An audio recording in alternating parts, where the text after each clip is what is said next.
Chisaki with the Blue Futon. This is my first time actually doing an Amazon Prime release movie. Well, actually on the servers, because, like the Dressmakers, Amazon Studio, as well as Brittany Norris Marathon. This is one I actually saw in the digital world, 7500. Joseph Gordon-Levitt, his first movie since Snowden in 2016, so 4 years hiatus. He was doing his hitrecord.org probably website, but how is 7500? Is it a good movie? Let's find out.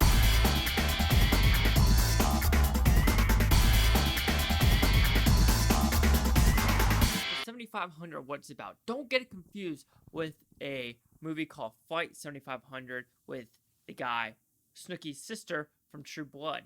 This is just 7500 about an American pilot who lives in Europe, and he is a co-pilot for a German aircraft carrier. And during this time, a hijacking happens, and he's got to figure out and save all these people on the plane. So what I like about this movie, this is a very claustrophobic movie, and I enjoy it. There might be people that do not like this movie because how it was taking place. This movie is 100% in the cockpit of the plane. Nothing more, nothing less. You get maybe him walking into the cockpit and what these terrorists are about to do when getting on the plane, or how they actually get some of the weapons on the plane. But other than that, that's only in camera footage. But this whole movie is 100%, I'm still going to say 100% in the cockpit. And I did enjoy that aspect of the claustrophobic action of this movie. Great acting in this movie, even though there's only about 5 or 6 people. Very believable, and I enjoyed the story of what it was trying to tell. Yes, it's a hijacking movie. You've probably seen it 100 times before, but I enjoyed the premise of literally one scene, one location, and that is it. So we'll go with that. It looks great. The acting is great. The dialogue is believable. You understand what Joseph Gordon-Levitt's going through in this situation of can't opening that cockpit door because the terrorists are there. There's people on the other side on the control tower saying, you know the rules, you cannot open the door. And while these terrorists are killing people one by one, basically if you open the door, I'm gonna kill them. And he basically says, I can't do it, because at that point, even though he wants it so bad, he knows he has 85 passengers. Is it worth 1 for 85? It's that dilemma of, do you pull the lever on the track and save the 85 people for the one life?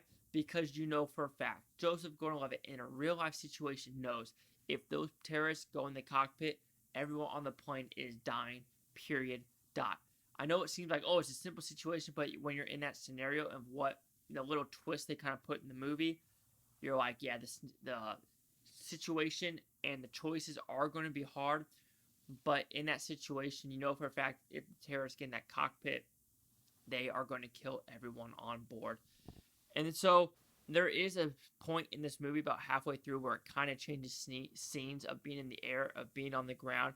And people might say that's where it kind of nosedives of, suspense in the movie. I kind of disagree, because you're still wondering what the characters are going to do.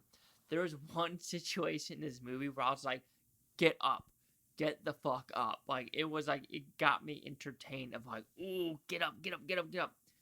But I know some people might be like, oh, this is a anti-Muslim movie because the terrorists are from Turkey and they're Muslim. It's like, well, let's look at the history of how many people have done terroristic threats and hijacking on plane. And you're like, oh, are you just talking about 9/11?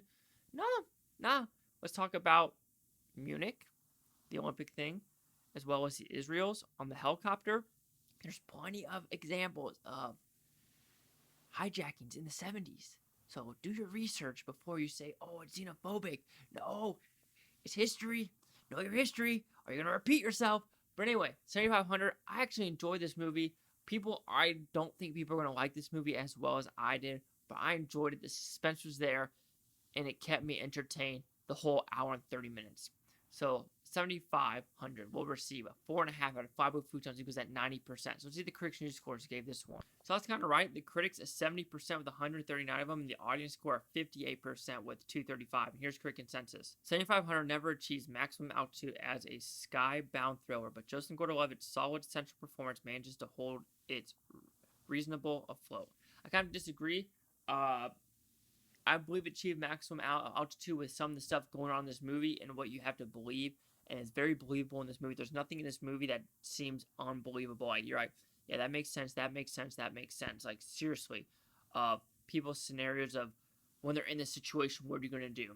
But anyway, do you get the 90, the 70, or the 58? Chase out the Blue Futon. Like, comment, subscribe. One of the things, Blue Futon, Taupe, you Blue Futonians. Thanks for watching. Have a great day. If you made it this far, thank you. And the daily reminder of if you test positive of COVID-19, it could just be the common flu.